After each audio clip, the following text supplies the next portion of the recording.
হেরেছে আর্জেন্টিনা, জিতেছে ষড়যন্ত্র।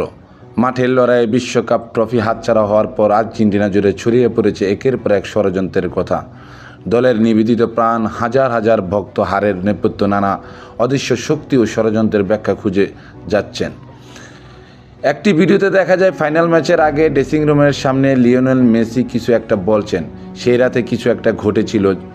এই নিয়ে বিভ্রান্তি দূর করতে শেষ পর্যন্ত মুখ খুলতে বাধ্য হয়েছেন জাতীয় দলের কোচ লিওনেল স্কলোনি, ফুটবল কিংবদন্তি মারিও কেম্পেস এবং আর্জেন্টিনা ফুটবল অ্যাসোসিয়েশন। তবে একের পর এক অবিশ্বাস্য দাবি সামাজিক যোগাযোগ মাধ্যমে ভেসে বেড়াচ্ছে। গোল লাইন রহস্য ও ট্যাকিং চিপ।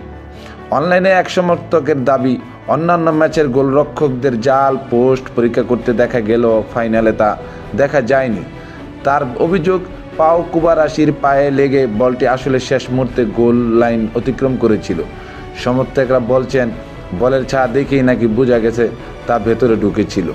অনেকে আবার এক ধাপ এগিয়ে বলছেন, বলের ভেতরে ট্র্যাকিং চিপ ইচ্ছেমতো নিয়ন্ত্রণের বাইরে থেকে হেরফের করা সম্ভব। ফাইনালে আগেই আর্জেন্টিনা ফুটবলার ও তাদের স্বজনদের ভয়ভীতি দেখানো হয়েছিল, যাতে দলটি জয়ী হতে না পারে। প্রায় সব খেলোয়াড়ের পরিবারের উপর নাকি মানসিক চাপ সৃষ্টি করা হয়, যার কারণে স্বজনরা অনেকেই মাঠে উপস্থিত ছিলেন না। তবে এর পক্ষে কোনো জোরালো প্রমাণ মেলেনি। একইভাবে ফাইনালের ঠিক আগ মুহূর্তে ফিফার সারপ্রাইজ ডোপিং টেস্ট নিয়েও উঠেছে অভিযোগ।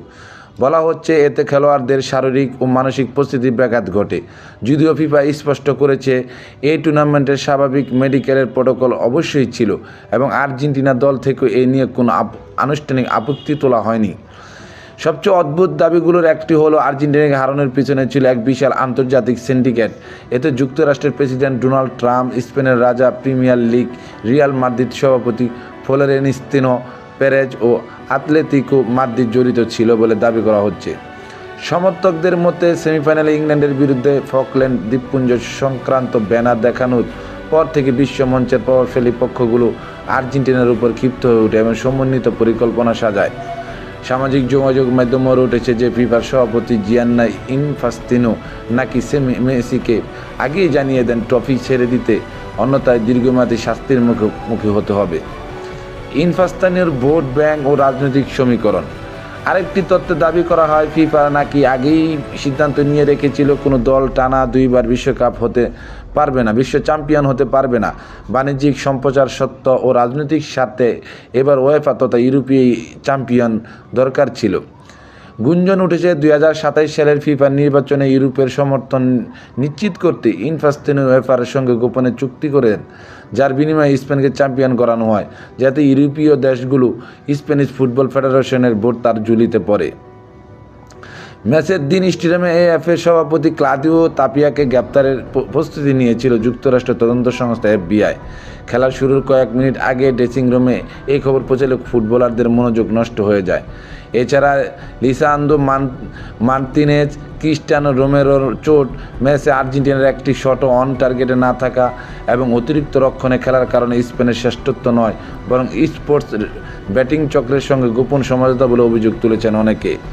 সবচেয়ে চমকপ্রদ দাবিগুলোর একটি হলো, বিশ্বকাপ ট্রফির বিনিময়ে স্পেন নাকি যুক্তরাষ্ট্রকে নিজেদের রোতা ও মোরেন সামরিক ঘাঁটি ব্যবহার করে ইরানে হামলা চালানোর সুযোগ করে দিয়েছে। অন্যদিকে ম্যাচ চলাকালে আর্জেন্টিনার খেলোয়াড় ও সমর্থকদের শক্তি শুষে নেওয়া হয়েছিল বলে দাবি করছেন কেউ কেউ। অনেকে মাঠে অস্বাভাবিক অনুভূতি, ক্লান্তি অনুভব করার কথা জানিয়ে একে কালো জাদুর আসর বলে অভিহিত করেন।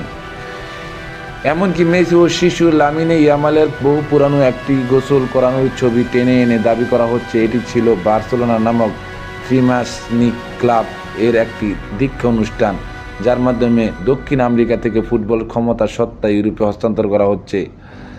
সবশেষে ম্যাচের রেফারি স্লাভকো ভিনচেচের পারফরম্যান্স ও বিতর্কিত সিদ্ধান্ত নিয়ে ক্ষোভ প্রকাশ করেছেন আর্জেন্টিনান সমর্থকেরা।